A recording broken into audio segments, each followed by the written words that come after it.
अज्ञानातिमिरान्धस्य ज्ञानाञ्जनशलाकया चक्षुरुन्मीलितं येन तस्मै श्रीगुरवे नमः. Jai Gurudev, good morning. Jai Gurudev, bonjour. So the verse today, Le verset d'aujourd'hui, tiré du Srimad Bhagavatam, provient du canto 11.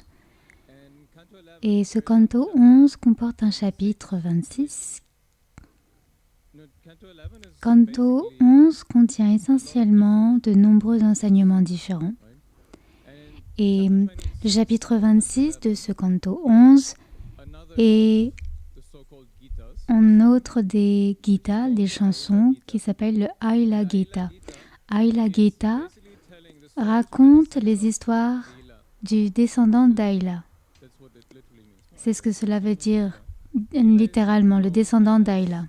The son Aila est connu pour être le fils de Manu qui avait un fils appelé Pururava. and so the Aila Gita Aila Gita est spécifiquement chanté par le roi Pururava, également connu sous le nom de Aila, le descendant d'Aila. Pour vous donner un peu de contexte. King Pururava, Et donc le roi Pururava, say, objectively looking at the story, quand on regarde l'histoire, pretty much similar elle est assez similaire à de nombreuses autres histoires du Bhagavatam, car c'est très souvent le cas ainsi. very often as a king, Il y a souvent un roi either power, qui aspire soit au pouvoir, a wife, soit à une épouse ou à des enfants, and so eventually et il finit par obtenir ce qu'il désire and he becomes very et s'attache profondément à son épouse becomes very attached ou to the children, à ses enfants.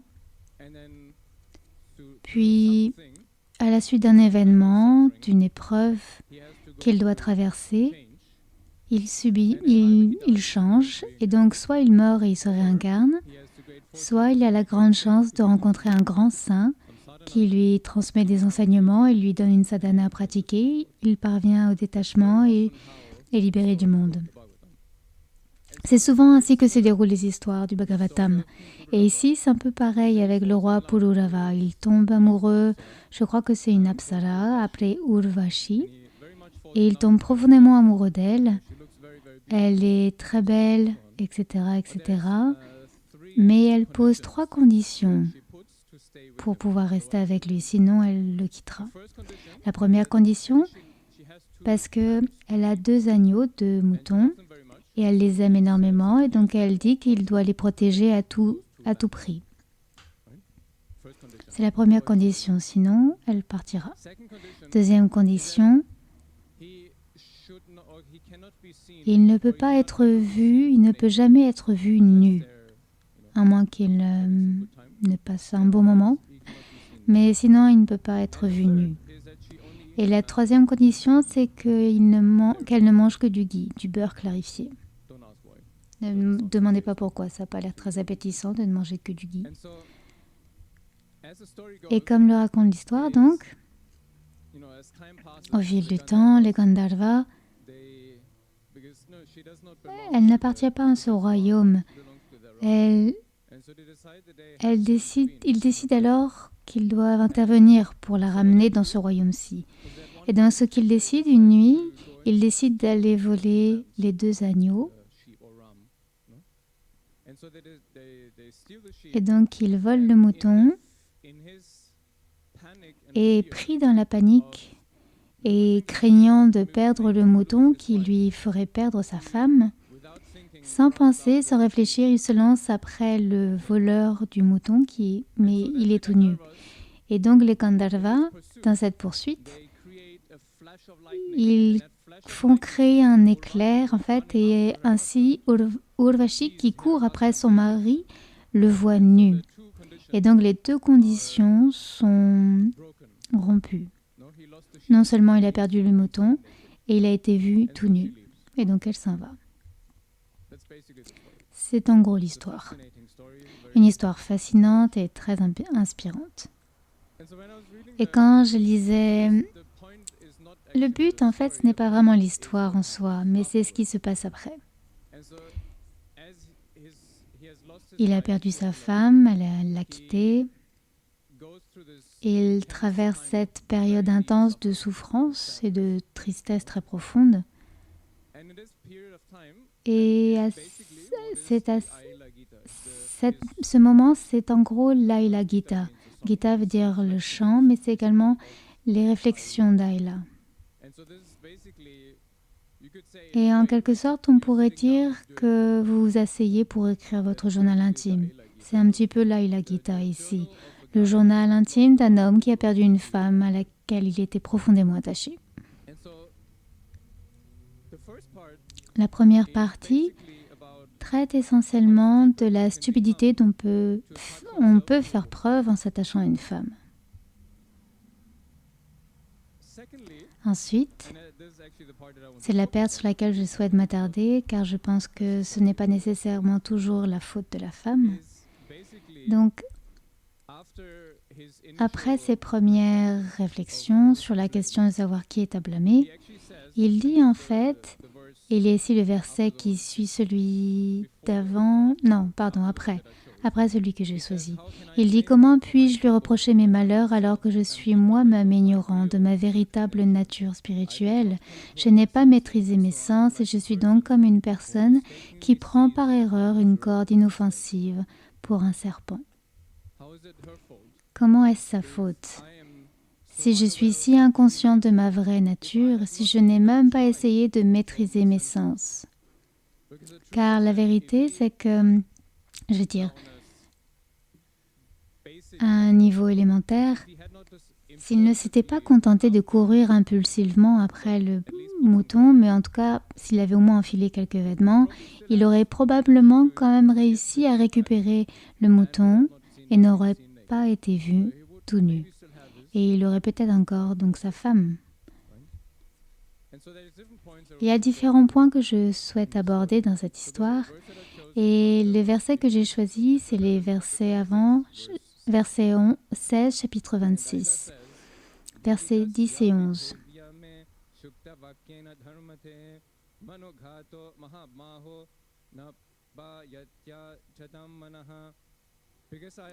Parce que j'ai laissé mon intelligence s'émousser et parce que je n'ai pas su maîtriser mes sens, la grande confusion dans mon mental n'a pas disparu, même si Urvashi elle-même m'a donné de sages conseils avec des paroles bien choisies.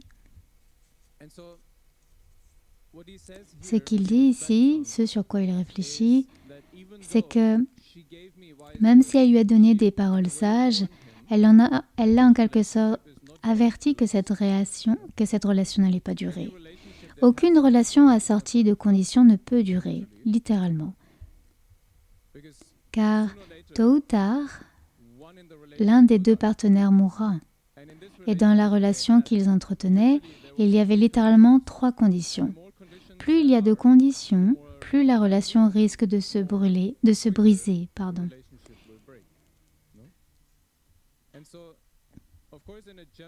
Et bien sûr, de manière générale, cette histoire, comme beaucoup d'histoires du Bhagavatam, c'est un récit qui rappelle le danger de l'attachement, le danger de ne pas maîtriser ses sens, le danger de s'enliser dans la poursuite des plaisirs des sens. D'une certaine manière, les histoires sont toujours très, très similaires en ce sens. Et la façon dont j'aimerais l'interpréter, ce n'est pas d'un point de vue superficiel, mais les femmes sont très souvent utilisées comme exemple dans le Bhagavatam, non pas pour parler du corps physique des femmes, mais de manière générale de Maya ou du monde matériel. Si chacun d'entre nous qui est incarné au sein d'une lignée, tout comme le roi Pururava, nous avons tous une histoire, que ce soit dans ce corps avec cette lignée spécifique, avec nos parents, etc., mais aussi notre propre lignée issue de multiples et innombrables incarnations que nous avons vécues.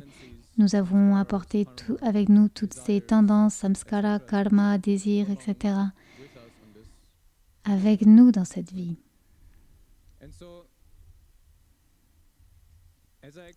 Comme je l'ai expliqué au tout début, qui est le roi Pururava, son nom est « Je suis le descendant d'Ila ». Et cela montre ici que chacun d'entre nous avons une histoire. Et la lignée peut désigner deux choses. Cela peut être le statut, en quelque sorte, car très souvent dans le Bhagavatam, on trouve des listes de noms de lignées, car c'est de là que l'on tire son identité. Je suis le fils de un tel. Même lorsque nous accomplissons les rituels et les prières, nous disons « Je suis du Gotra de XYZ. Je suis du Gotra de Rishi Bharaja, qui a vécu il y a des milliers d'années de cela. » Et ainsi, on montre qu'on est légitime selon cette lignée, car il y avait un grand sage qui a fondé cette lignée. Cela procure donc à la fois une identification, un savoir, mais cela donne également un attachement. Comme je l'ai expliqué plus tôt, cela ne se limite pas seulement à la lignée physique, mais également au bagage que nous transportons de vie en vie. À terme, ce bagage que nous avons accumulé, ces tendances que nous avons développées vont nous pousser vers une certaine direction. Elles nous pousseront à agir d'une certaine manière. Et pourtant, nous avons toujours le choix de changer. C'est également la leçon que nous tirons des récits du Bhagavatam. Il existe à la fois de fortes tendances qui nous poussent dans certaines directions, et pourtant il y a également ce grand pouvoir de choix que l'on peut voir dans chaque histoire. Je pense que nous mettons souvent en avant l'histoire de Prahlad comme exemple marquant, car il se trouve sans doute dans la pire des situations possibles et il choisit exactement le contraire de ce à quoi on pourrait s'attendre de la part d'un enfant issu d'une famille démoniaque, non? Et donc le Bhagavatam raconte ces deux histoires, et ce que j'aime toujours dans ces récits, c'est que nous pouvons tout changer par nos choix, par les actions que nous décidons d'entreprendre. Et ce sont les choix les plus difficiles à faire. Ce sont eux qui sont les plus durs. Ceux qui sont le plus durs sont généralement ceux que nous devons choisir en traversant d'intenses souffrances. La deuxième partie de cette histoire, donc, outre l'avertissement contre l'attachement à Maya, cette deuxième histoire porte sur la manière dont nous pouvons nous libérer de cet attachement, de cette souffrance, quelle qu'elle soit. Et quand on observe le Bhagavatam, la plupart du temps, la raison pour laquelle les gens sortent de la misère et franchissent le pas vers le changement, c'est grâce à quelqu'un qui est là pour les motiver, leur transmettre la bonne connaissance. Il y a généralement toujours un sage Narada, Markandeya, des gens sages qui viennent vers la personne, vers le roi, pour lui transmettre une forme de savoir, de sadhana, d'instruction afin qu'il change. Mais ce que je trouve intéressant ici, oui, cette figure de sage, cette figure de gourou est en quelque sorte essentielle, mais parfois le gourou n'est pas toujours présent. Et cela ne veut pas dire pour autant qu'il n'existe pas, car l'absence physique ne signifie pas qu'il n'est pas là du tout. Nous, en tant que dévots, ce que nous voyons ou expérimentons, c'est que le gourou est en réalité présent à chaque instant de notre vie. Et nous ne le reconnaissons pas à chaque instant dans notre vie. Mais nous le voyons parfois, ou nous parvenons à le voir parfois. On peut appeler cela le gourou, on peut appeler cela Dieu, on peut appeler cela la nature qui suit son cours. Et c'est pourquoi dans ce verset, il dit Je n'ai pas fait toutes ces choses, je n'ai pas changé. Même si Urvashi, son épouse, lui a donné des paroles pleines de sagesse. Il reconnaît donc que sa femme, et je considère sa femme / la femme / la nature, mère nature, lui donnant constamment des indices. Tu dois changer ça. Tu dois faire attention à ça. C'est la mère, non? La mère fait ça tout le temps avec ses enfants. Parfois, il faut attraper l'enfant et l'éloigner de la cuisine, de la cuisinière qui est chaude. Parfois, on doit lui dire « Ne touche pas la cuisinière, c'est chaud ». Et la tendance de la mère, à chaque fois qu'elle verra l'enfant voulant toucher la cuisinière, elle retirera toujours sa main pour éviter qu'il se fasse mal. Le père, lui, pourrait simplement ignorer et vous laisser toucher la cuisinière pour que vous puissiez apprendre à vos dépens. La tendance de la mère est plutôt dans la douceur et la protection de ses enfants. Et Urvashi elle-même donnait constamment des indices de la même manière. On peut voir aussi dans l'histoire d'un grand saint appelé Hanumanacharya. Je ne vais pas raconter toute l'histoire, ce sera trop long, mais en bref, il était tellement fasciné par les yeux de ses deux épouses que rien dans sa vie n'avait d'importance, à part le fait de regarder ses deux pères dieux. Même si elle lui donnait des indices, il ne changeait pas. Et ce qui l'a vraiment fait changer, c'est la souffrance. On peut également voir cela dans le Bhagavatam, tout au long des récits du Bhagavatam.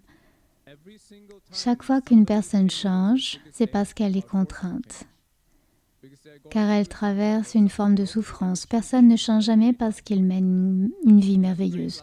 Quand on a une vie merveilleuse, quand on a tout, pourquoi voudrait-on changer quoi que ce soit? C'est formidable.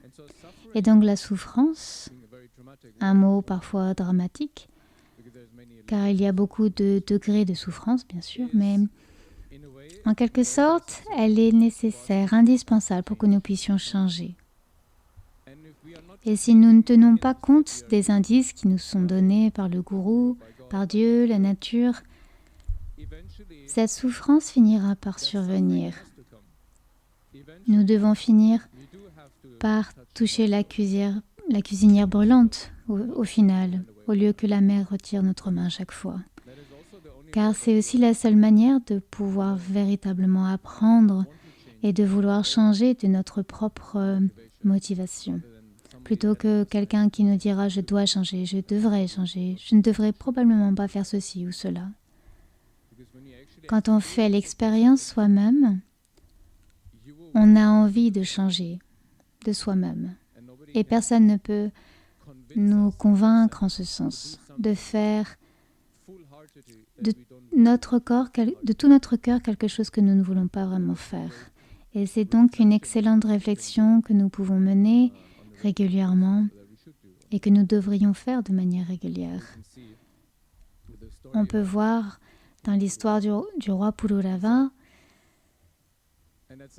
c'est quelque chose que je trouve très inspirant en fait, c'est que c'est l'une des rares histoires où tous ces changements qu'il a opérés, toutes ces réflexions qu'il a menées, il les a accomplis sans qu'un sage ne vienne physiquement le lui dire. Tu dois changer ceci, tu dois changer cela, si tu fais ceci, tu t'attacheras, si tu fais cela, tu seras détaché, etc. C'est une formidable sadhana que Guruji nous a transmise également. Il nous a recommandé de faire cela, l'introspection, que ce soit en priant Krishna, en lui parlant, qu'on soit assis à un travail intérieur, c'est une grande sadhana qui permet de changer. Et je dirais même que pour nous et pour le gourou, c'est une manière bien plus confortable de changer que s'il devait le faire à votre place.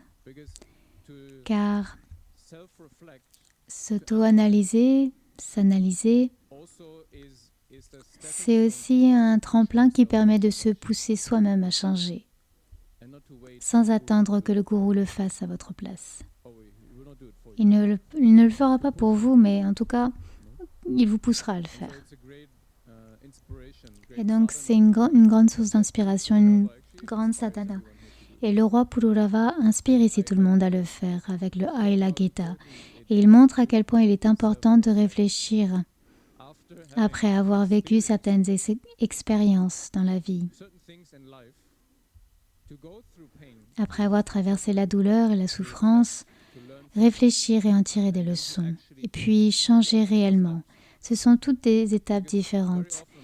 Très souvent, le simple fait de réfléchir, de mettre en lumière quelque chose qui est dans l'ombre en soi, ce n'est pas suffisant.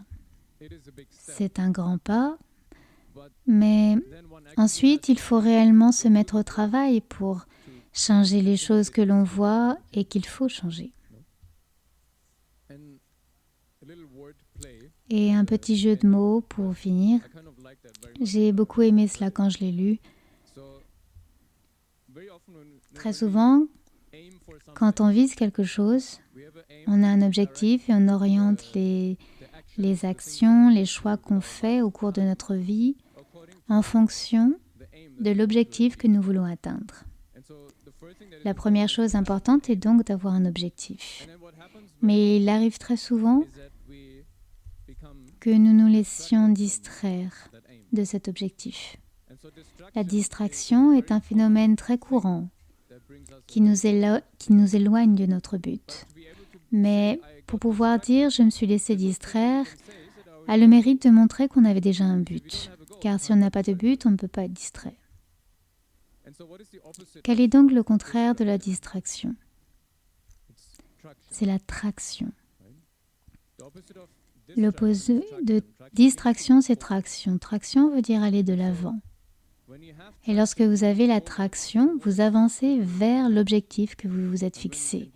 Tandis que les distractions vous font soit dévier, soit vous éloigner de votre objectif. Ce qui détermine réellement la probabilité de se laisser distraire et la vitesse à laquelle vous parvenez à atteindre votre but, c'est le niveau d'attraction que vous avez pour cet objectif. C'est pourquoi nous nous laissons très souvent distraire, car Dieu ne représente pas une proposition très attrayante pour notre mental. Ce n'est pas très attrayant, car il y a tant de choses dans ce monde qui nous ont toujours attirés et qui continuent de nous attirer très facilement. Car le monde est une proposition très facile pour le mental, pour s'y laisser attirer. Dieu, en revanche, pas tant que ça. Et il semble même très loin.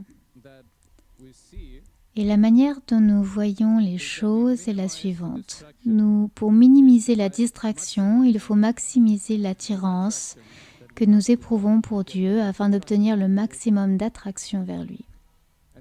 Ce n'est pas quelque chose qui se fait simplement en appuyant sur un bouton. C'est un choix conscient que nous devons faire à plusieurs reprises chaque jour si nous voulons réellement l'atteindre, le réaliser. Ce n'est pas un choix ponctuel, c'est un choix de 1% que nous faisons chaque jour. C'est l'accumulation de petits choix qui créera cette attraction. De la même manière que se laisser distraire, c'est également le résultat de petites exceptions à l'attraction que l'on éprouve envers ce dont on ne veut pas être attiré. La plupart du temps, ce n'est pas un grand choix ponctuel. Dans les deux sens, ce sont des petits choix successifs qui, à terme, vous amènent là où, comme le roi Pururava, il a dû en faire l'expérience à travers la souffrance après le départ de sa femme. Très souvent, nous ne remarquons pas ces petits choix et l'effet de ces petits choix que nous faisons. Et puis un jour, quelque chose se produit et on se dit, qu'est-ce que je fais? De la même manière que le roi Pururava analyse dans l'Aila Gita et se demande, qu'est-ce que je fais de ma vie? Qu'ai-je fait de ma vie? C'est comme un moment d'éveil où l'on prend conscience de l'effet des petits choix que l'on a faits. Et de la même manière, dans l'histoire d'Anumacharya, qui, dans son cas, a bénéficié de l'aide d'un sage qui lui a fait comprendre que même si ses yeux sont beaux, il existe des yeux bien plus beaux encore. Et la manière dont son attirance pour ses épouses, la manière dont sa distraction vis-à-vis de Dieu a disparu était en réalité très simple, car il ne lui a suffi de regarder le Seigneur qu'une seule fois. Et c'est exactement ce que Krishna dit, chapitre 2, verset 58. Ce n'est pas seulement en s'abstenant de certains objets que l'attirance et l'attachement disparaissent, mais en me voyant, cette attirance et cet attachement sont naturellement abandonnés. Je dirais que la plupart du temps, pour la plupart d'entre nous, le simple fait de regarder dans les yeux de Nalasingadev ou de Guruji une fois ne fait pas le travail. Ça ne veut pas dire que ça n'a aucun effet. Il s'agit donc d'une pratique continue et d'une succession de petits choix.